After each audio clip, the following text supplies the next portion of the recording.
नमस्कार, सुप्रभात। आप देख रहे हैं बहुजन इंडिया 24 न्यूज। अब खबर विस्तार से। आज की ताजा तरीन खबर देखने के लिए हमारे साथ बने रहिए।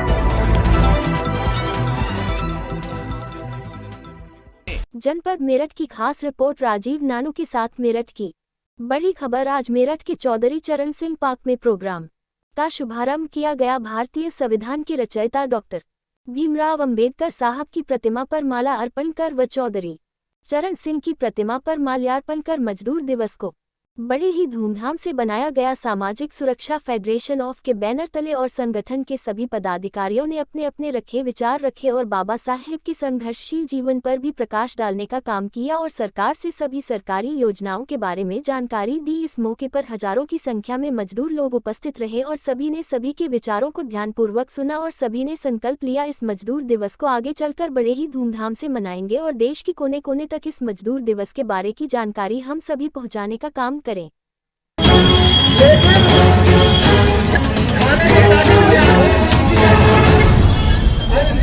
आदमी हूँ आदमी से प्यार करता हूँ।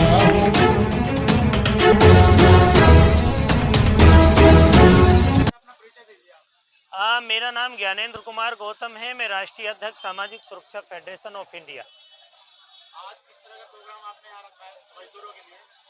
आज विजय भाई यहाँ पर मजदूर दिवस है और मजदूर दिवस की वजह से प्रोग्राम रखा है क्योंकि 100वां मजदूर दिवस मनाया जा रहा है।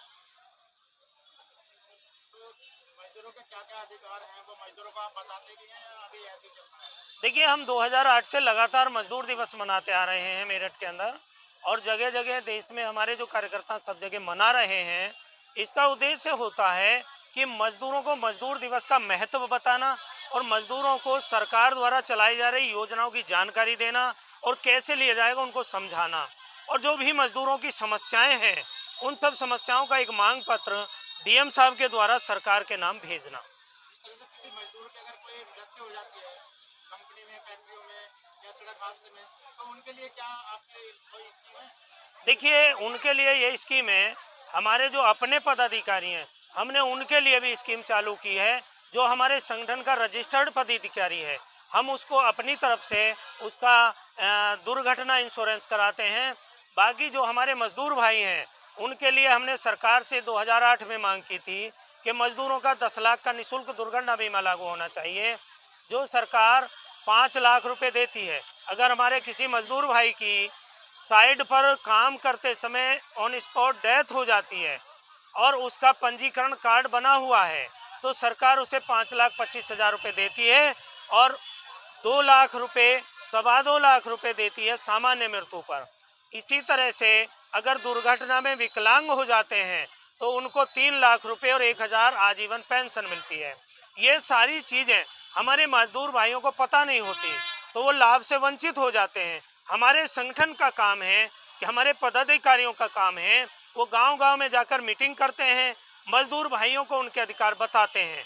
जैसे कि बच्चा पैदा होता है तो बच्चा पैदा होने में सरकार की तरफ से बेटा पैदा होने में 20,000 और बेटी पैदा होने में 25,000, कुल मिलाकर मातृत्व और शिशु हित को मिलाकर 20,000 से लेकर लगभग 80,000 रुपये तक एक बच्चा पैदा होने पर सरकार की तरफ से दिया जाता है। जिस तरह से मजदूर हैं, बाबा साहब ने संविधान से पहले 16 घंटे काम करते थे मजदूर जी, लेकिन अब 8 घंटे करते हैं संविधान लागू होने के बाद। लेकिन जी। आज भी कुछ प्राइवेट फैक्ट्रियां हैं जो आज भी मजदूरों से 8 घंटे से ज़्यादा घंटे काम कराते हैं। देखिए विजय भाई, इसमें कोई शक नहीं है। अगर बाबा साहब डॉक्टर अंबेडकर को सारे मजदूर अपना भगवान माने तो मैं इसमें समझूंगा कि वो बड़ी बात नहीं होगी। बाबा साहब डॉक्टर अंबेडकर जी ने इतना सब कुछ किया है, वो सब मजदूरों के लिए संविधान में निहित है, लेकिन जानकारी ना होने के कारण मिल नहीं पाता है। जैसे यहाँ हमारी बहुत सारी बहनें भी हैं, शायद इन्हें भी मालूम नहीं होगा। बाबा साहब अंबेडकर ने देश आज़ाद होने से पहले 1942 में एक तो 8 घंटे काम करने का आदेश दिया और दूसरा हमारी इन बहनों को दिया कि जो प्रसूति का अधिकार है, हमारी बहनें जहाँ भी काम करती हैं अगर वो प्रेग्नेंट हैं और उनको बच्चा पैदा होता है तो उनको 6 महीने की छुट्टी मिलेगी और उस छुट्टी का पैसा भी उनको दिया जाएगा। लेकिन उनको जानकारी ना होने के कारण वो ले नहीं पाती हैं। इतना ही नहीं, बाबा साहब ने इतना कठोर कानून बनाया कि अगर कोई ये जान ले कि ये काम करने वाली महिला प्रेग्नेंट है और उसे काम से निकाल दें, तो वो अगर कार्रवाई करेगी तो वो सजा होगी उसे, वो जेल भी जाएगा और उसके बाद वो पैसा भी देना पड़ेगा। ऐसे ऐसे कानून बनाए बाबा साहब ने।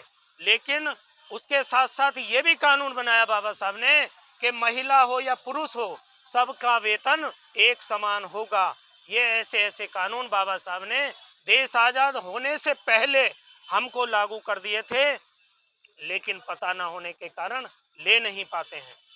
देश के मजदूरों को क्या अपील करना चाहेंगे जो आपसे जुड़े हैं या अपने अधिकारों को प्राप्त करें? मैं सभी भाई बहनों से जो आज मजदूर दिवस के मौके पर 1 मई 2023 को चौधरी चरण सिंह पार्क कचहरी मेरठ पर इकट्ठा हुए हैं, मैं उन सब से ये आप अपनी अपील करना चाहता हूं।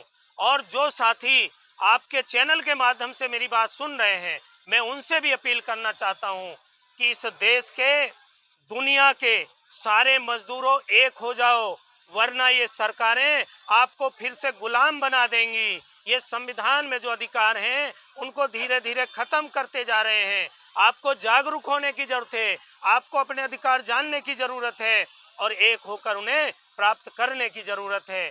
जैसे कि 2008 से हम लगातार काम कर रहे हैं और पूर्ववर्ती सरकार से हम लोगों ने ये मांग रखी थी कि मजदूरों के बच्चों को अच्छी व उच्च शिक्षा प्राप्त करने के लिए भी नियम बनाए जाएं।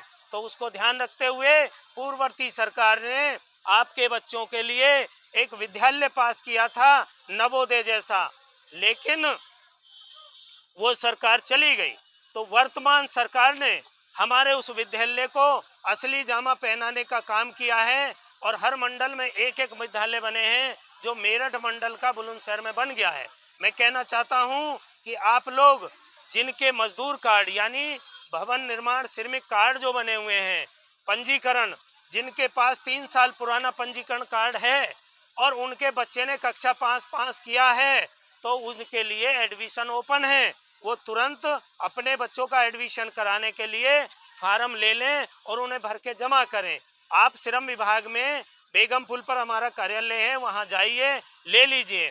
अगर कोई आपको वहाँ परेशानी है, नहीं मिल पाता है, तो जागृति बिहार में अग्रवाल कॉम्प्लेक्स दिल्ली स्वीट्स के ऊपर हमारा ऑफिस है। आप लोग वहाँ जा सकते हैं, वहाँ से फार्म ले सकते हैं और मजदूरों से जुड़ी हुई कोई भी समस्या हो, चाहे आपकी कोई मजदूरी ना देने की बात हो, आपका कहीं उत्पीड़न हो रहा हो, महिलाओं के साथ शोषण हो रहा हो कि फैक्ट्रियों में या भट्टों पर, श्रमिक संस्थानों पर बहुत सी जगह हमारी बहनों के साथ काम के साथ साथ शोषण भी होता है, कहीं बंधुआ मजदूरी हो रही हो, बाल मजदूरी हो रही हो, इस तरह कहीं भी आपका उत्पीड़न है, हमारा पूरा संगठन आप लोगों के साथ खड़ा है। आपके साथ हमारे तमाम सामाजिक साथी हमारे साथ यहाँ बैठे हैं, ये आपके लिए खड़े हैं। आज इस कार्यक्रम की अध्यक्षता करने के लिए हमारे बीच में हमारे श्रम बोर्ड के, बीओसी बोर्ड के हमारे सम्मानित भाई राजनाथ जी, जो उसके सदस्य हैं, वो भी मेरठ में आए हुए हैं। अभी मीटिंग चल रही है उनकी, हमारे बीच में आने वाले हैं। वो बहुत सारी बातें आपके बीच में बताएंगे। जो आपकी जो समस्याएं हैं उनके लेटर सब आप हमें जमा कर देंगे, वो बोर्ड में रखी जाएंगी। चाहे योजना का पैसा ना मिला हो, चाहे कहीं उत्पीड़न हो रहा हो, चाहे मजदूरी का पैसा ना मिला हो। यूँ तो देखने में आया है कई कई साल पुरानी फाइलें अटकी पड़ी हैं, उन पे पेमेंट नहीं मिली है, जिसकी कार्रवाई हम लगातार कर रहे हैं, बोर्ड में भेजी गई हैं। उसी का फल है कि अभी पीछे आप लोगों को पुरानी फाइलों के भुगतान किए गए हैं। तो बताने के लिए राजीव भाई, बताने के लिए विजय भाई और बिट्टू भाई, आप लोगों को मैं मजदूरों की बातें बताऊं, समस्याएं बताऊं, बहुत सारी हैं, लेकिन आपकी वीडियो बड़ी हो जाएगी। आप हमारे बीच में आते रहते हैं। मैं आज के इस कार्यक्रम को कवरेज करने के लिए आपके चैनल का, आप सभी भाइयों का, अन्य मीडिया का भी बहुत बहुत धन्यवाद आपकी पूरी टीम की तरफ से, संगठन की तरफ से करना चाहता हूं। बहुत बहुत धन्यवाद, शुक्रिया। जय भीम, जय भारत।